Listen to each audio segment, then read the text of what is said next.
everyone, it's time for FineScale Modeler Weekly. That's right, let's get started with some cool new kits. Starting with HobbyBoss's 1/48th scale MiG-29K. Known to NATO as the Fulcrum-D, this version of the MiG-29 was designed to operate from aircraft carriers. As such, it has an arrestor hook, larger wing, and stronger landing gear than the MiG-29M it was developed from. The first 1/48 scale MiG-29 from HobbyBoss, the kit features the company's typical fine panel lines and rivets on airframe parts, as well as well-represented vents and louvers. As molded, it appears the outer wings can only be posed folded. All control surfaces, including the flaps, ailerons, rudders, and leading-edge flaps, are separate. Cockpit detail includes molded consoles, multi-part ejection seat, controls, and instrument panels. Decals supply the screens and console details. A detailed turtle deck covers the rear seat position on the single-seat version. Full intake trunks fit inside one-piece troughs. Photo-etched metal supplies the intake screen designed to prevent foreign object damage.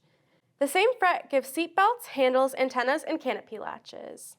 Other features include detailed gear bays, legs and doors, posable arrestor hook and speed brake, optional exhaust nozzles, separate windshield and canopy, and a host of stores including a centerline 1,500-liter fuel tank, R-77 and R-73 air-to-air missiles, KH-29T, KH-31, and KH-35 surface-to-air missiles, KAB-500KR bombs, MSP-481K jamming pods, and a pair of 1,150-liter fuel tanks.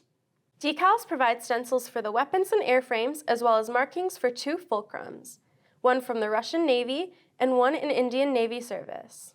All in all, this MiG-29 looks good in the box, and it would seem to be a pretty straightforward build. Next, we have a vehicle that's been on the front lines in Ukraine since the Russian invasion.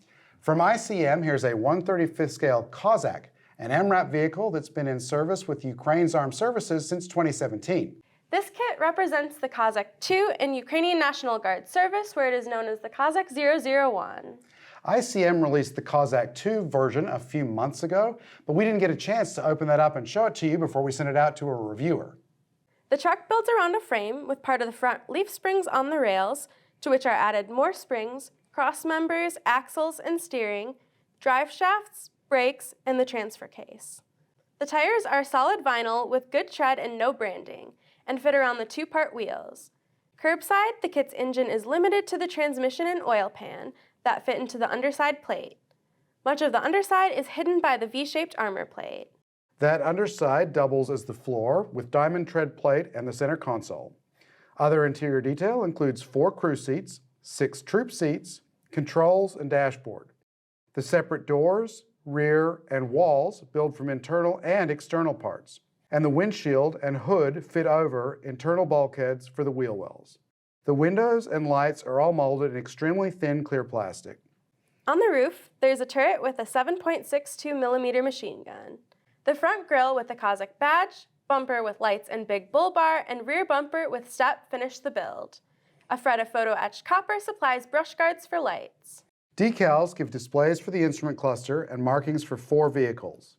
A tricolor camouflage Cossack in Kyiv in 2016, one in splotchy camo in Odessa in 2016, one for the Eastern Operation Territorial Unit in autumn 2019, and an overall dark green truck in southeastern Ukraine in autumn 2022. This looks like a great kit of an interesting subject. It really does. Next, let's take a look at a couple of books that we received that I thought were pretty nifty. First up, a book certain to appeal to builders of German World War II armor, Panzerwaffe on the Battlefield 4. Volume 25 of the World War II photo book series tells you everything you need to know, as this 112-page hardcover is filled with more than 100 wartime photos, all essentially full-paged with detailed captions. The camouflage, damage, and weathering on display make this book worth looking at. Speaking of titles that lay it all on the line, here's Camouflage, Insignia, and Tactical Markings of the Aircraft of the Red Army Air Force in 1941. This premium 240-page softcover traces the development of Soviet aircraft camo from immediately before the German invasion through the first official wartime camo patterns to the final black and green, and winter with wartime photos and modern color profiles. These look like really nice references that are well worth checking out. I'm going to take this one home. Our final kit today is an update on something we've looked at before. Here's the latest version of Takom's 1/35th scale Apache, the AH-64D Block II late version. You can see our video previews of previous releases and read Robert Raver's review at the links in the description. Most of the parts remain the same as those found in the other kits, but new here are the rear bulkhead, central panel shroud, and other cockpit fittings, as well as M4 carbines to go with a pair of crew figures that are well molded and should look right at home in their seats. The decals supply stencils and markings for 4 U.S. Army Apaches. Lots of plastic and a cool-looking chopper, what's not to like? Not much that I can think of. I mean, I can appreciate an attractive Apache that's appropriate for my approval. It's an awesome aircraft. It is. Look for reviews of the Cossack and MiG-29 at FineScale.com in the near future. And as we always say, keep an eye on the website for lots of feature stories, how-tos, reviews, and so much more. Check it out. FineScale Modeler Weekly, brought to you by HobbyZone USA, your source for hobby storage solutions, hard-to-find hobby tools, and aftermarket modeling needs. So this is the last episode of Season 2 of FineScale Modeler Weekly, and therefore the last tooling around segment for the second season. And boy, have we covered a lot of ground, not only in the episodes for this season, but well, it was around this time last year in 2023 that we started FineScale Modeler Weekly, and we did a run of like 26 weeks last year. We covered a lot of ground then too. So I don't want to take up a lot of your time, especially since I know that the last couple of episodes have run a bit long. But I do want to circle back to a few episodes ago, because I have heard a lot from you guys about something that I missed, particularly in our clamps tooling around. The lowly clothespin. These guys were staring me right in my eye holes when I was gathering all the supplies for that episode's TA. They were right there and I ignored them. I'm a bad caretaker of my clothespins. But here they are. You can buy plastic ones. These are wooden ones. I like the wooden ones. They are probably the least expensive clamps that you could get. But here they are. Now, I have my clothespins, and I'm sorry I'm laughing because it's just, I did forget them, and I'm sorry I did that. But I've got this clothespin set up in the normal clothespin configuration.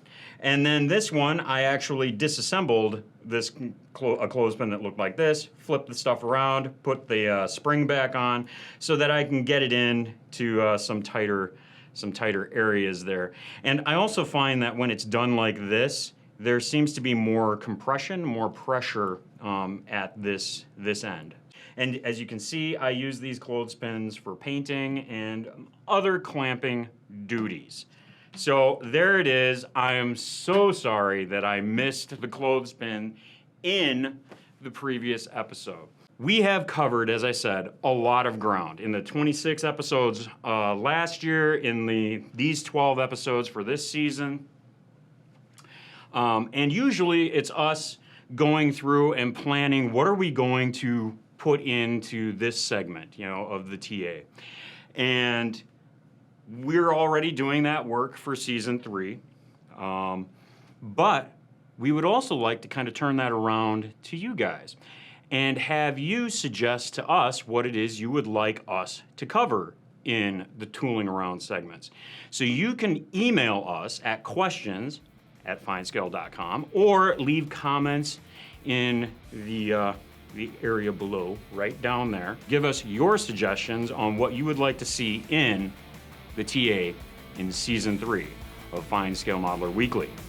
Do you like car models and want to be inspired? We've got you covered with Contest Cars 2023 available now. You can order your copy directly from combackhobbystore.com or find it at your favorite hobby store, bookstore, or newsstand.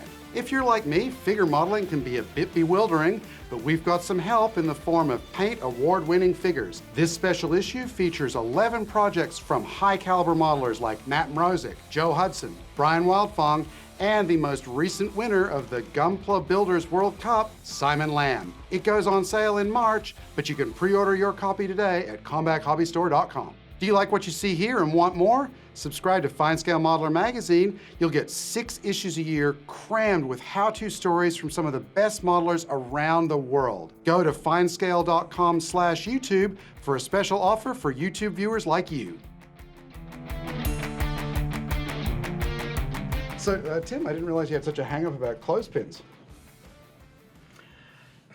I'm not even going to respond in kind to these things. Man, tough room. Yeah, well, yeah.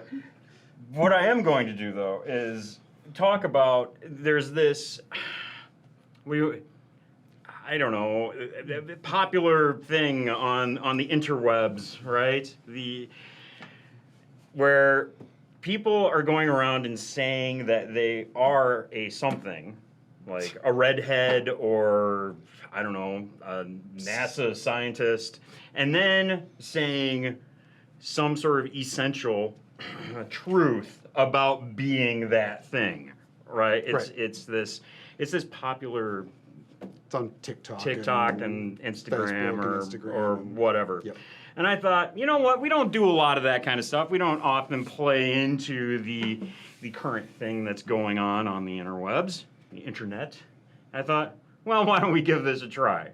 So what if we talk about being scale modelers? Let's do it. You want to try it? I don't know if we're going to do this right at all, and if we don't do it right, all the better, right? That's the way I approach every model I work on, so yeah, sure, why not? It'll be a learning experience. Exactly. Okay, Yep. You want to give this a shot? Let's do it. All right, we'll do it. We're scale modelers, and the scent of plastic cement is an aphrodisiac. We're scale modelers, and we believe there are actually 131 shades of gray, not just 50. We're scale modelers, and we own hundreds of unread books about subjects we don't care about, just in case we may eventually care about those subjects. We're scale modelers, and our stashes are so large, we'll need to be 150 years old to finish all of the kits in them. We're scale modelers, and you don't know how little we care about how much you know. We're scale modelers, and we believe size really does matter. Okay, so I don't know. I don't know if that worked or not. It was funny. We amused ourselves. It was silly. We hope you laughed. But, I mean, we're all scale modelers, right? Yep, we are. And so if you've got some of your own ideas on this front, make some comments in the comments below. Make some comments in the comments below. Yeah, that's good stuff right there. I'm Aaron. still laughing, so I just can't say anything straight. Just try and make them funny. Yes. Not like us. No, yeah. I mean, we hope you at least groaned. Yeah, okay. So anyway, thank you so much for watching the second season of FineScale Modeler Weekly. We really enjoyed doing them and putting them all together. If it's not obvious, we kind of have fun doing this. Anything else? Anything else to wrap up? Oh, you know what? I do want to point out there will be weekly videos that are coming. It'll be scale model basics are what we're going to turn our attention to now. The show schedule is really ramping up for us, so when we come back with the third season of FineScale Modeler Weekly, we're going to have a lot of show coverage for you guys. You know, we'll be able to share a video from shows, so that'll be really cool too. So yeah, we're going to take just a little bit of time off, and then we'll be back with all new material. Indeed. All right? See you guys then. Bye. Hi everyone, welcome to FineScale Modeler Weekly. That's right. As such, it has an arrestor hook and larger wing and landing gear, It has landing gear? Stronger, it does have landing gear. It should have landing gear. Known to NATO as the Fulcrum-D, this version of the MiG-29 was designed to Into the frame. The lowly clothespin. All right, am I centered? We're FineScale modelers. God, we're scale modelers. And you don't know? We got known to NATO.